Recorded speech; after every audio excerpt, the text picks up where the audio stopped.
Demak, qaranglar, ikkita bir xil stakan bor bizda.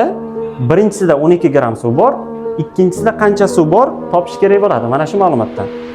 Bizga kim shuni chiqib ishlab beradi?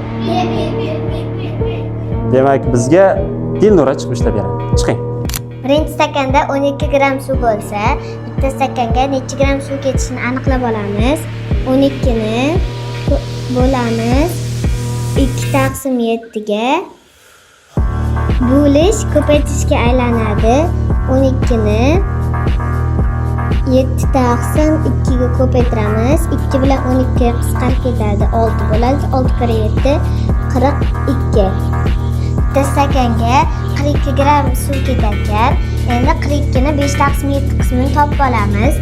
42 ni 5 taqsim 7 qismini topib olamiz. 7 bilan 42 qisqarib ketadi. 6 bo'ladi. 6 kira 5 30. Demak, ikkinchi stakanimizda 30 gram suv bor.